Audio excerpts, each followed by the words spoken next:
प्लेटो न्याय के विभिन्न विचारकों के विचारों का खंडन करने के बाद स्वयं न्याय की व्याख्या करता है और वह बतलाता है कि न्याय क्या है। वह न्याय के स्वरूप को दो भागों में बांटता है। एक जो पहला उसका न्याय है, उस न्याय को वह सोशल जस्टिस संज्ञा देता है, सामाजिक न्याय, जस्टिस ऑफ द स्टेट, राज्य के संदर्भ में। और दूसरा वह इंडिविजुअल जस्टिस, वैयक्तिक न्याय की बात करता है। न्याय को वह आत्मा का गुण मानता है और राज्य आत्मा का बृहद रूप है। उसका मानना था कि राज्य मनुष्य के आत्माओं का बृहद सम्मिलन है। मनुष्य व्यक्तिगत विचारों को जब इतना विस्तार दे देता है कि वह समाज और राज्य के विचारों को अपने में समाहित कर लेता है, तब वह राज्य के रूप में अपने को परिवर्तित कर लेता है। अर्थात उसके सारे कार्य क्रियाकलाप राज्य के अनुकूल हो जाते हैं। और वो कहता है कि मनुष्य की आत्मा के 3 गुण होते हैं, उसी तरह से राज्य के 4 गुण होते हैं। मनुष्य की आत्मा के 3 गुण में सबसे पहले बदलाता है विवेक, दूसरा साहस, और तीसरा एपेटिट, जिसको कहते हैं कि संयम या वासना या इच्छा कह लीजिए। और राज्य के 4 गुणों में 3 ये और चौथा न्याय, ये चारों मिलकर के राज्य के 4 गुण बनते हैं। अब वो यह कहता है कि जो व्यक्ति या जिसकी आत्मा में स्वर्ण तत्व की प्रधानता होगी, वह विवेकशील व्यक्ति होगा, रीजनेबल होगा, वह बुद्धिमान प्राणी होगा। और बुद्धिमत्ता पूर्ण व्यक्ति अभिभावक वर्ग, समाज के अभिभावक वर्ग या शासक वर्ग में होना चाहिए, रहेंगे। वो शासन का बागडोर उनके हाथ में होना चाहिए। और दूसरा वह बतलाता है कि ऐसे लोग होते हैं जिनमें साहस कूट कूट के भरा होता है, लौह तत्व की प्रधानता उनमें पाई जाती है। और जिनमें लौह तत्व की प्रधानता पाई जाती है, लौह प्रधान व्यक्ति जिसके आत्मा में लौह तत्व की प्रधानता पाई जाती है, ऐसे व्यक्ति में साहस का गुण कूट कूट कर भरा होता है।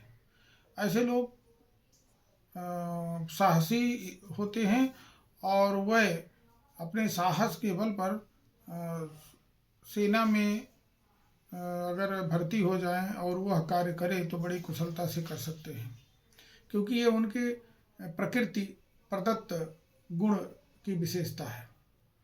वो सर कटा सकते हैं लेकिन सिर झुका सकते नहीं। वो ऐसे लोग होते हैं जो बॉर्डर पर लड़ते लड़ते मर जाएंगे लेकिन एक कदम पीछे नहीं हटाएंगे। तो ऐसे लोगों को ही सेना में सम्मिलित होना चाहिए और इन्हीं के द्वारा देश की सुरक्षा संभव है। तो प्लेटो कहता है कि जिनकी आत्मा में साहस के, शौर्य के गुण प्रकृति प्रदत्त हैं, ऐसे लोगों को वही कार्य दिया जाए और ऐसे लोग सैनिक वर्ग के का कार्य जो है बड़ी अच्छी से तरीके से कुशलतापूर्वक कर सकेंगे। दूसरी बात वो कहता है कि ऐसे लोग जिनमें वासना प्रधान इच्छा होती है या एपिटाइट अर्थात तो फ्लेक्सिबल होते हैं, वह अनंत इच्छाओं के मालिक होते हैं एक की इच्छा पूरी नहीं हुई दूसरे के लिए फिर वो तुरंत कार्य करने के लिए तैयार रहते हैं। ऐसे लोग अनंत इच्छाओं वाले होते हैं, उनमें सब कार्य करने का थोड़ा थोड़ा गुण पाया जाता है। कहता है कि जिनकी आत्मा में चांदी के गुण या कांसे के गुण पाए जाते हैं, ऐसे लोग संयमित जीवन व्यतीत करने वाले व्यक्ति होते हैं और उन्हें उत्पादक वर्ग में सम्मिलित होना चाहिए। उत्पादक वर्ग के कार्य बड़ी कुशलता से कर सकेंगे। वो पूरे समाज को 3 वर्गों में बांटता है, शासक वर्ग, सैनिक वर्ग और उत्पादक वर्ग। कहता है कि इन तीनों गुणों की विशेषता ये है कि अपने अपने प्रकृति प्रदत्त गुणों के अनुसार अपने अपने वर्गों में रह करके और उसी कार्य को संपादित अगर वो करते हैं तो ये उनके लिए न्याय होगा। इसी को सामाजिक न्याय भी कहता है। दूसरी चीज ये है कि ये तीनों गुण विवेक, साहस और संयम, ये तीनों गुणों के अलावा तीसरा जो है वह है न्याय। इन तीनों गुणों को न्याय जो है वह नियंत्रित करता है, समायोजित करता है। अगर न्याय की उपस्थिति रहेगी तो तीनों गुणों को अपनी अपनी सीमा में रह करके कार्य करने के लिए विवश होना पड़ेगा, नियंत्रण बना रहेगा। इसे सामाजिक संतुलन का आधार भी बताता है। कहता है कि राजनीतिक सामाजिक संतुलन न्याय के द्वारा प्राप्त होता है। न्याय क्या है? अपने निर्दिष्ट कर्तव्यों का पालन करना, किसी अन्य के कार्य क्षेत्रों में हस्तक्षेप न करना ही न्याय है। न्याय आत्मा का गुण बतलाता है, क्योंकि मैंने बताया कि राज्य आत्मा का बृहद रूप है। इस तरह से वह अपने न्याय सिद्धांत का प्रतिपादन करता है। वह विशेषी या विशिष्टीकरण का सिद्धांत प्रतिपादित करता है। वो कहता है कि जिसके अंदर जो कार्य करने की, जिसकी आत्मा में या जिसके शरीर में, जिसके मन मस्तिष्क में जो कार्य करने की विशेषता होगी या विशिष्टता होगी, उसे वही कार्य करना चाहिए। अन्य कार्य अगर वह करेगा तो उतनी कुशलता से वो नहीं कर पाएगा। इसलिए विशिष्टीकरण का सिद्धांत प्रतिपादित करता है। दूसरी बात वो ये कहता है कि समाज में सामंजस्य तभी स्थापित होगा जब सब अपने अपने प्रकृति प्रदत्त गुणों का अनुपालन करेंगे। इसलिए वो अहस्तक्षेप सिद्धांत को प्रतिपादित करता है। वो कहता है कि अपने ही कार्य क्षेत्रों में या अपने ही कर्तव्यों का पालन करें, दूसरे के कार्य क्षेत्रों में, अधिकार क्षेत्रों में हस्तक्षेप न करें, तभी न्याय स्थापित होगा। यदि कोई व्यक्ति अपने कार्य के बजाय किसी दूसरे का भी कार्य करने लगेगा तो उतनी कुशलता से वो कर भी नहीं पाएगा और उसके कार्य में हस्तक्षेप भी होगा। ये उसके साथ न्याय नहीं होगा और ना ही वो अपने साथ ही न्याय कर सकता है। इस तरह से वो विशिष्टीकरण के सिद्धांत में ये सबसे बड़ी एक बाधा उत्पन्न कर देता है कि कुछ व्यक्ति सब कुछ थोड़ा थोड़ा कर लेना चाहते हैं। तो ऐसे लोगों को अन्य विभिन्न कार्यों को करने के बजाय वही कार्य करना चाहिए जिसमें उसे प्रकृति प्रदत्त गुण या परंपरागत रूप से कार्य करने की विशिष्टता प्राप्त है। तो ऐसे लोगों को ही वह कार्य करना चाहिए। वो सामंजस्य तथा एकता का सिद्धांत प्रतिपादित करता है। कहता है कि सर्वधर्म संभाव, जैसे आज हम कहते हैं, उसी तरह से वह स्वधर्म अपनाने की बात करता है। अपने स्वधर्म अर्थात अपने कर्तव्यों का पालन करना, अपने कर्तव्यों का पालन। सेवाइन भी यही बात कहते हैं। वो कहते हैं कि न्याय सामंजस्य का एक डोर है, बंधन है। वह समाज को जोड़ता है। सामंजस्य करने के लिए वो एक ऐसा बंधन स्थापित करता है जिससे कि समाज समाज में हर व्यक्ति एक दूसरे से मिलजुल करके और सहयोग ढंग से कार्य करता है। जब कोई सभी अपने अपने कर्तव्यों का पालन करेंगे तो वास्तव में यही होगा। सेबाइन ने ठीक यही लिखा है कि प्लेटो के विचार में सामंजस्य स्थापित करने का जो सूत्र है वो न्याय है। दूसरी बात ये कहता है कि व्यक्तिवाद के जगह पर वो समष्टिवाद की बात करता है। कहता है कि व्यक्तिगत स्वार्थपूर्ण कार्य करने के बजाय हर व्यक्ति को सामाजिक हित, लोकहित में कार्य करना चाहिए। इसलिए वो समष्टिवाद कहता है। वो कहता है कि वह कार्य करना, क्योंकि प्रकृति का नियम है कि व्यक्ति को संपूर्ण प्रकृति के अनुकूल रह करके उसमें अपने को सामंजस्य स्थापित करके कार्य करना चाहिए।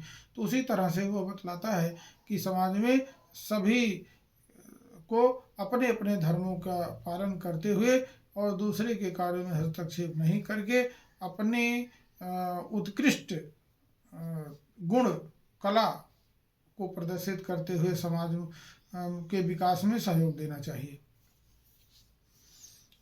इस तरह अगर वह कार्य करता है तो वह अपने सहजता या सहज प्रवृत्ति, इन्नेट प्रवृत्ति के से अगर वह काम करेगा तो निश्चित रूप से उसके अपने ही गुणों के कारण उसका भी और समाज का विकास होगा।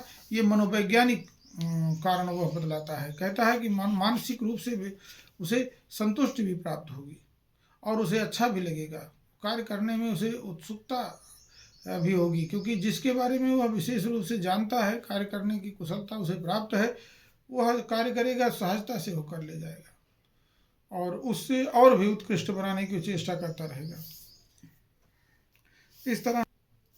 इस तरह प्लेटो यह कहता है कि प्रत्येक व्यक्ति को वह प्राप्य होना चाहिए जिसको वह प्राप्त करने के योग्य है, अर्थात जो उसे प्राप्त होने के योग्य है वो उसे प्राप्त होना चाहिए। सेबाइन अपनी पुस्तक में यही कहते हैं कि प्लेटो का दर्शन ये है कि जो जिस वस्तु की प्राप्त करने के योग्य है उसे वह प्राप्त हो, या जिस कार्य को प्राप्त करने के योग्य है उसे वह प्राप्त होना चाहिए। अब किसे क्या प्राप्त होना चाहिए, इसके लिए वो कहता है कि किसी व्यक्ति की किसी को उसकी योग्यता, शिक्षा, दीक्षा के अनुसार काम मिलना चाहिए। अगर उसकी शिक्षा दीक्षा के अनुसार काम मिलेगा तो उसकी योग्यता के अनुसार, उसके कार्य के अनुसार उसे प्राप्त होना चाहिए, अर्थात वह प्राप्त हो उसे जो वह प्राप्त करने के योग्य है। इस तरह प्लेटो का न्याय सिद्धांत प्रत्येक व्यक्ति के साथ न्याय करता है। बारकर कहते हैं कि किसी व्यक्ति को अपने तन, मन, धन से अपना कार्य, अपना कर्तव्य का निष्पादन करना चाहिए और किसी अन्य के कार्यों में हस्तक्षेप न करना चाहिए। ग्रीक पॉलिटिकल थॉट में वह ग्रीक पॉलिटिकल थ्योरी, उनकी पुस्तक का नाम है, इसमें वह बहुत बढ़िया ढंग से एक एक करके गिनाया है। फोस्टर कहते हैं कि फोस्टर अपनी पुस्तक में, जिसमें कि उन्होंने कहा कि प्रत्येक व्यक्ति को अपनी इच्छा के अनुकूल कार्य करने के बजाय नैतिकता के अनुकूल कार्य करना चाहिए, अर्थात नैतिकता ही प्लेटो के सिद्धांत, न्याय सिद्धांत की विशेषता है। मास्टर ऑफ पॉलिटिकल थॉट इनकी फोस्टर की पुस्तक है और उस पुस्तक में वो बहुत बढ़िया संवादात्मक ढंग से उसकी व्याख्या किया है और बताया है, हर एक को एक एक करके बताते हैं। और उसमें उन्होंने लिखा है कि किसी भी व्यक्ति को जो कार्य करना है, अगर वह या उसकी आत्मा में नैतिकता का समावेश है, नैतिक रूप से कार्य करने का आदती है, तो उसे दूसरे के कार्यों में हस्तक्षेप करने से उसकी आत्मा खुद उसको रोकेगी और वह कभी अनैतिक कार्य या अन्यायपूर्ण कार्य नहीं करेगा। अब मैं प्लेटो के न्याय सिद्धांत की विशेषता बतलाता हूँ, एक एक करके पॉइंट टू पॉइंट आप ध्यान में इसको देंगे तो समझ में आ जाएगा। पहली बात वो कहता है कि अहस्तक्षेप का सिद्धांत देता है। वो कहता है कि किसी के कार्यों में या उसके अधिकार क्षेत्रों में किसी भी व्यक्ति को हस्तक्षेप नहीं करना चाहिए और यही उसके लिए न्याय है। और दूसरा वो विशिष्टीकरण का सिद्धांत देता है, बताता है, जिसमें कि प्रत्येक व्यक्ति को एक ही कार्य करते रहना चाहिए जिससे उसमें दक्षता उसे प्राप्त हो जाती है, या वही कार्य करे जिसमें उसको दक्षता प्राप्त हो। और तीसरी बात वो कहता है कि प्रत्येक व्यक्ति को वह कार्य करना चाहिए जिससे कि समाज में सामंजस्यपूर्ण ढंग से रहने, कार्य करने और समाज में सामंजस्य स्थापित करने में सहायता प्राप्त हो। न्याय जो है वो एकता के सूत्र में बांधती है, विखंडन के लिए नहीं करती वो, इसलिए वह सामंजस्य का सिद्धांत बतलाता है। और अगली बात वो कहता है कि न्याय आत्मा का गुण है, कोई बाह्य नहीं है, वो नैसर्गिक है और इसलिए वह सेवा भाव से कार्य करने की बात है, अधिकारों के लिए नहीं बल्कि कर्तव्यों के पालन की बात करता हो। कहता है प्रत्येक व्यक्ति को अपने कर्तव्यों का ध्यान रखना चाहिए, उसका पालन करना चाहिए और उसके अनुसार कार्य करना चाहिए। यदि कोई व्यक्ति अपने कर्तव्यों का पालन करेगा तो दूसरे के कार्यों में स्वयं हस्तक्षेप नहीं करेगा और समाज में टकराव की स्थितियां उत्पन्न नहीं होगी। अभी तक मैंने प्लेटो के न्याय संबंधी विचारधारा का विश्लेषण किया। अब मैं प्लेटो के न्याय संबंधी विचारधारा की आलोचना को बतलाता हूँ। सबसे पहली आलोचना अरस्तु ने की, जो कि प्लेटो का शिष्य था। उसने कहा कि यह प्लेटो का न्याय सिद्धांत अत्यंत अनुशासनकारी है, क्योंकि राज्य की एकता को अत्यधिक महत्व देने के कारण व्यक्ति को महत्व कम देता है, क्योंकि राज्य की एकता उसके लिए सबसे महत्वपूर्ण थी और सामाजिक राजनीतिक एकता पर बल देने के कारण उसने व्यक्ति पर अत्यंत या कह लीजिए कि अत्यधिक अनुशासन लाद दिया है। इतना व्यक्ति को दबाने से व्यक्ति का जो विकास है वो अवरुद्ध हो जाता है, अवरुद्ध हो जाएगा। तो अरस्तु ने इस तरह से प्लेटो की, अपने गुरु प्लेटो की आलोचना की। दूसरी आलोचना अर्नेस्ट बार्कर की है। बार्कर ने कहा कि प्लेटोवादी न्याय व्यवस्था अत्यंत निष्क्रिय है। ऐसा इसलिए क्योंकि यदि लोग अपने निर्दिष्ट कर्तव्यों के अनुपालन नहीं करते और अन्य के कार्यों में हस्तक्षेप करने लगेंगे तो संघर्ष की स्थिति उत्पन्न हो जाएगी। और ऐसी अवस्था में जब संघर्ष की स्थिति उत्पन्न हो जाए तो उससे कैसे बचा जाए, यह प्लेटो ने नहीं बताया। जब ऐसी स्थितियां उत्पन्न हो जाती हैं तो आत्मनियंत्रण असंभव हो जाता है। तो आत्मनियंत्रण का उसका जो उपाय है वह उपयुक्त नहीं है। तीसरी आलोचना अर्नेस्ट बार्कर की ही है। कहता है कि आत्मा को 3 भागों में विभाजन किया उसने। प्लेटो ने आत्मा को अभिभावक वर्ग, सैनिक वर्ग और शासक वर्ग के लिए 3 भागों में विभाजन किया। विवेक, साहस और संयम, तीनों गुणों के आधार पर आत्मा का विभाजन किया है, क्योंकि यह अवैज्ञानिक है, ऐसा संभव नहीं है। इसके कारण जो उसने या इस पर आधारित उस प्लेटो ने जो विशेषीकरण का सिद्धांत दिया वह अत्यंत पृथकतावादी है। वो पृथकतावादी राज्यों को जन्म देगा, क्योंकि अभिभावक वर्ग का सोचेगा कि हम श्रेष्ठ हैं, हमारा एक अलग राज्य, अलग विधान, अलग व्यवस्था, अलग संस्थान होना चाहिए। सैनिक वर्ग अपने बाहुबल से कब्जा करना चाहेगा, क्षेत्र विस्तार करेगा, और वहीं उत्पादक वर्ग कि हम समाज के आधार हैं, हमारे ही द्वारा अर्थव्यवस्था निश्चित है, सब कुछ है, तो हम ही स्वयं शासन क्यों न करें।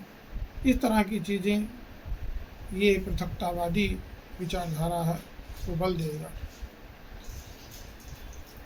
चौथी आलोचना वर्ग विभाजन के विषय में कहा गया कि यह अवैज्ञानिक है, विज्ञान पूर्वक नहीं है, क्योंकि व्यक्ति को जीवन भर एक ही कार्य करना होगा। कार्य विशेषीकरण के सिद्धांत पे यही कहता है ना कि जो व्यक्ति परंपरागत रूप से करता आया है वो उसमें दक्ष होगा और उसे वही कार्य करना चाहिए। एक व्यक्ति एक ही प्रकार का कार्य अगर जीवन भर करेगा तो उससे ऊब जाएगा, ना तो उत्कृष्टता रह जाएगी, ना मनोभाव रह जाएगा, ना उल्लास रह जाएगा। इस तरह से वो मनोभाव को गिराने वाली है, उत्साह को खत्म करने वाली है। तो इस तरह से इसकी आलोचना की गई है। पांचवी आलोचना उसकी जो की गई है वह ईएम जोड के द्वारा कहा गया। ईएम जोड ने कहा कि शासन शक्ति अभिभावक वर्ग को देकर बहुसंख्यक वर्ग के साथ उसने प्लेटो ने अन्याय किया है। जो बहुसंख्यक वर्ग है वो उत्पादक वर्ग है, और उत्पादक वर्ग को राजनीतिक अधिकार देता ही नहीं, केवल कुछ इन्हें गिने कुछ छटे हुए अभिभावक वर्ग को राजनीतिक अधिकार प्राप्त है। तो इस तरह से वह राजनीतिक अधिकार से वंचित कर देता है, जो उत्तम नहीं है।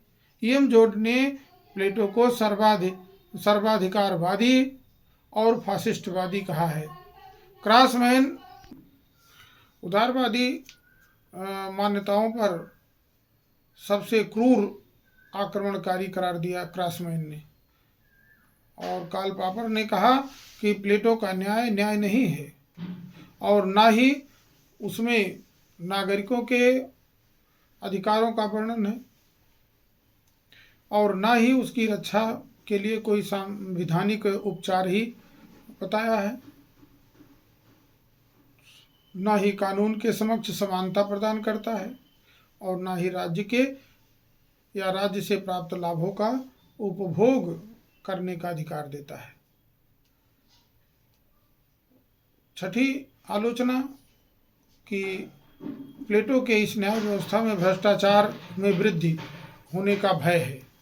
शासक वर्ग को अत्यधिक शक्ति भ्रष्टाचार उत्पन्न करेगी, और क्योंकि प्रभुता पाही का हिम्मत नाही, जिसके पास अकूत शक्ति आ जाएगी जब शासक वर्ग के पास, तो उसका दुरुपयोग करेगा, ये संभावना है। सातवीं आलोचना की गई है कि समय के प्रतिकूल यह सिद्धांत है। आधुनिक राज्यों पर यह लागू नहीं किया जा सकता। आधुनिक राज्यों की जो व्यवस्था है, इस व्यवस्था में प्लेटो के न्याय व्यवस्था का कहीं स्थान ही नहीं है, क्योंकि आधुनिक राज्यों में कानूनी व्यवस्था, कानूनी सिस्टम है, कानून से कानूनी न्याय है, और कानून के बारे में कहीं उसके पास उसकी विचारधारा में स्थान ही नहीं है। तो इस तरह से नैतिक, एक तरह से इसे नैतिक न्याय कह लीजिए। जॉर्ज सेबाइन भी इसकी आलोचना करते हुए कहते हैं कि प्लेटो की धारणा अत्यधिक निष्क्रिय, आत्मपरक, अनैतिक, अव्यवहारिक और अविश्वसनीय है। इतने आलोचनाओं के बाद भी अगर हम प्लेटो के न्याय व्यवस्था का मूल्यांकन करें तो प्लेटो का न्याय व्यक्तिपरक नहीं है, यह समाजपरक या राज्यपरक है। यह नैतिक संहिता है जिसमें प्रत्येक को अपने कर्तव्यों का पालन कर समाज एवं राज्य के लिए संपूर्ण समर्पण है। समाज के हित में व्यक्ति के हित समाहित होते हैं। यदि राज्य ही नहीं रहेगा तो फिर व्यक्ति का व्यक्तिगत हित कैसे चरितार्थ होगा। तो इसलिए वह व्यक्ति कहता है कि व्यक्ति का जो आत्मा है मनुष्य का, वो आत्मा का विकास ही राज्य है। अर्थात आत्मा विकसित कैसे होती है? जब व्यक्ति की सोच, व्यक्ति के विचार, उसकी बुद्धि, उसका ज्ञान, उसके सामाजिक और राजनीतिक रहन सहन के तरीके, सारी चीज़ें जब वह राज्य के हितों में अपने को समाहित कर लेता है तो राज्य का उसका विकास हो जाता है। इसी तरह से राज्य का विकास व्यक्ति की आत्मा से बृहद रूप में राज्य दिखाई पड़ता है। तो कहता है कि आत्मा बहुत सूक्ष्म चीज़ है। आत्मा इतनी सूक्ष्म है कि जिसका विश्लेषण और करना कठिन है, लेकिन आत्मा का जो बृहद रूप है वह राज्य है, इसलिए राज्य का विश्लेषण करना कठिन नहीं है। तो राज्य के लोगों का जीवन किस तरह से हो, कैसे हो, और उसमें न्याय व्यवस्था किस तरह से हो, उनके जीवन को किस तरह से सुदृढ़, सुव्यवस्थित और सुंदर बनाया जा सके, इसके लिए उसने न्याय का सिद्धांत दिया है। उसमें कार्य विशेषीकरण का सिद्धांत भी दिया है इसी अनुपात में कि जिससे राज्य में हर व्यक्ति का कम से कम जो समय है वह दुरुपयोग न किया जा सके, क्योंकि हर व्यक्ति को उत्कृष्टता प्राप्त हो। जिस क्षेत्र में उसकी प्रकृति है उस अपने प्रकृति के अनुकूल उस क्षेत्र में उसका विकास हो, संभव हो, यही उसके लिए अच्छा है। तो मैं इसके बाद अगली वीडियो में मैं प्लेटो के शिक्षा सिद्धांत का वर्णन करूँगा, और आप इसे सब्सक्राइब करिए, लाइक कमेंट करिए, इसमें देखिए, पढ़िए, सुनिए, और इससे आपका एक चैप्टर पूर्णतः तैयार हो जाएगा। इसमें कहीं कोई कमी नहीं रह जाएगी, और इस तरह से आप तैयार कीजिए। और मैं परीक्षा की दृष्टि से बच्चों को, आप लोगों को इस तरह की चीज़ें उपलब्ध कराता रहूँगा। धन्यवाद।